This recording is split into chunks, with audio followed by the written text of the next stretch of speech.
Greetings, ladies and gentlemen. For today's video, I'm going to show you on how to make fresh basil pesto like an Italian. Pesto sauce is not just for pasta.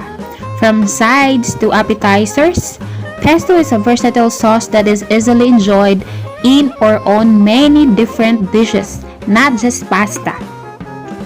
Here are the ingredients for pesto sauce: basil, 4 cloves of garlic, parmesan cheese, walnuts. Later we are going to chop that one, and olive oil.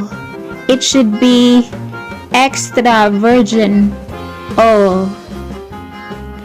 And next is our penny rigati number 18, and we have to prepare our boiling water. May 4 na piraso dyan kasi natira yun dati. 10 seconds later, 346 minutes later, much later.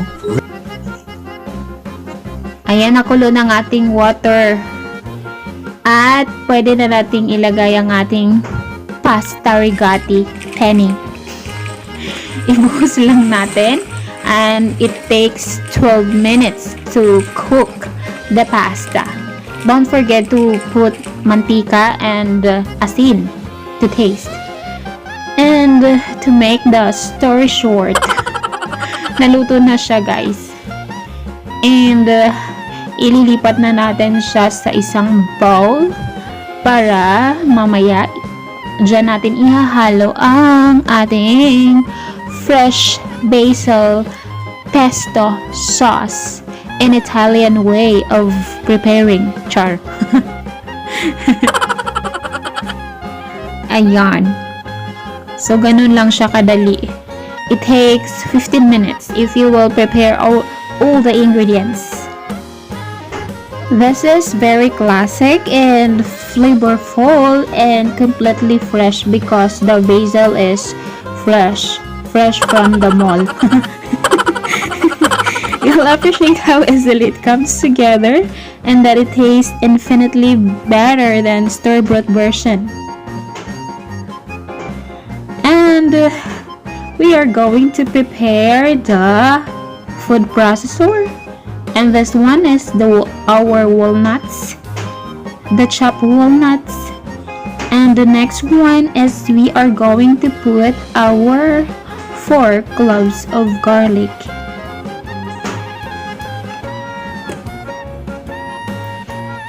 And our extra virgin olive oil. Ibuhos lang. Mapapaubos na kasi siya.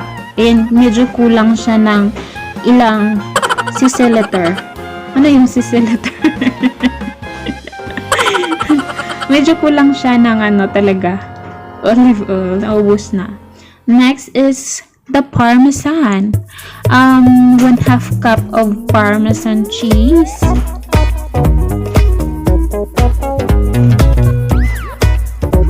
And ito na yung ating basil, fresh basil leaves. 1.5 cup of basil.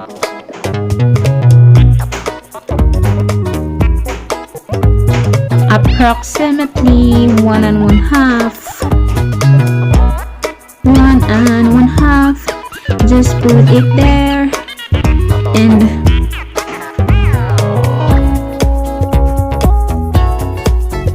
next is our parmesan. 1/2 cup of parmesan cheese. And ready to rumble. Tatakpan na natin ang ating food processor at simulan na natin yung pag-process to make it sauce, para maging sauce na siya. Tada, kumuha pa talaga ako ng takip sa baunan para akala ko tatalsik siya, pero hindi pala. Ayun. Oh my goodness. So, tapos na. Okay na siya. Medyo may mga dahon pa na hindi So,